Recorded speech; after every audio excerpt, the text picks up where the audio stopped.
Assalamualaikum warahmatullahi wabarakatuh.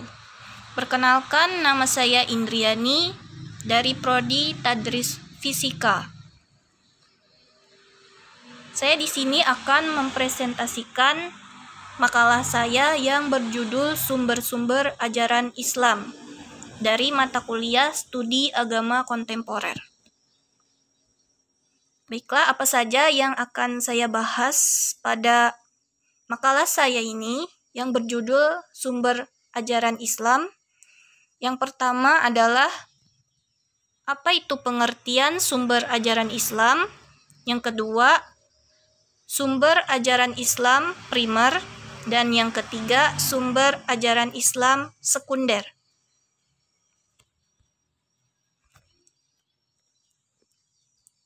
Apa itu sumber ajaran Islam? Sumber ajaran Islam merupakan sesuatu yang dapat menjadi acuan, pedoman, dan juga dasar untuk menjalankan syariat Islam.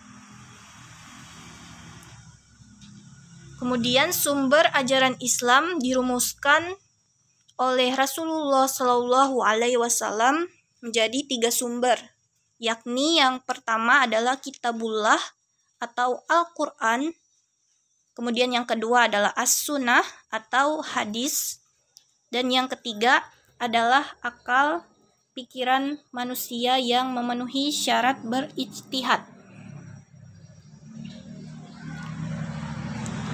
Sumber-sumber ajaran Islam dibedakan menjadi 2 macam, yaitu ajaran Islam primer dan ajaran Islam sekunder.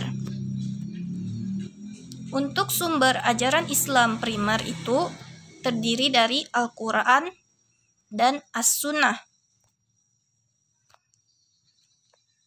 Al-Quran berasal dari kata qara'a, yakra'u, qira'atan, atau Qur'anan, yang berarti mengumpulkan, atau al-jam'u, atau menghimpun, atau adlamu.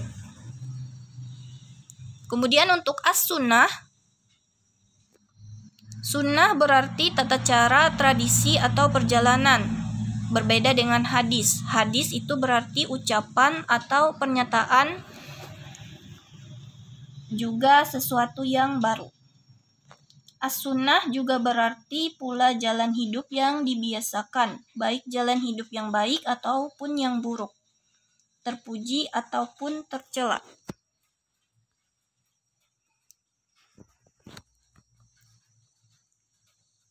Sumber ajaran Islam sekunder yaitu ijtihad. Ijtihad berasal dari kata jahada yang berarti mengerahkan segala kemampuan.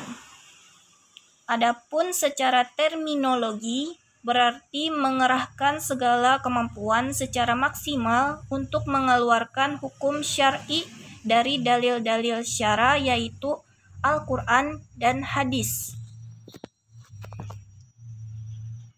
Macam-macam ijtihad yang dikenal dalam syariat Islam yaitu yang pertama adalah ijma, yaitu menurut bahasa artinya sepakat, setuju, atau sependapat.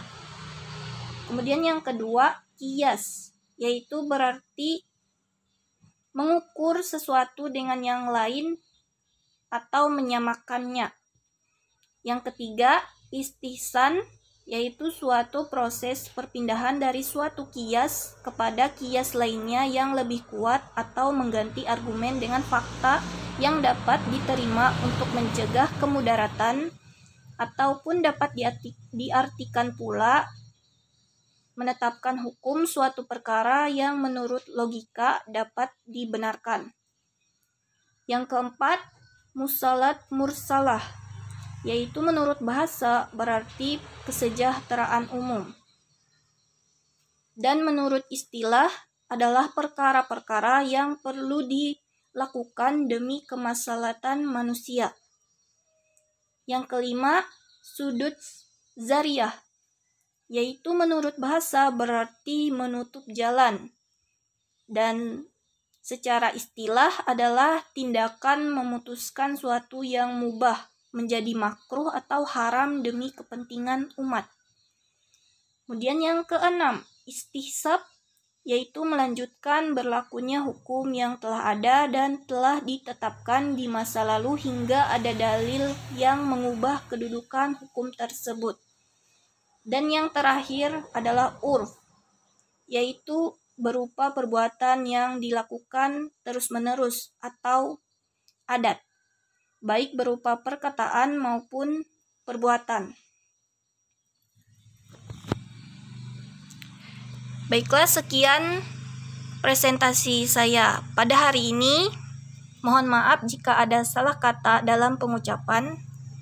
Wassalamualaikum warahmatullahi wabarakatuh.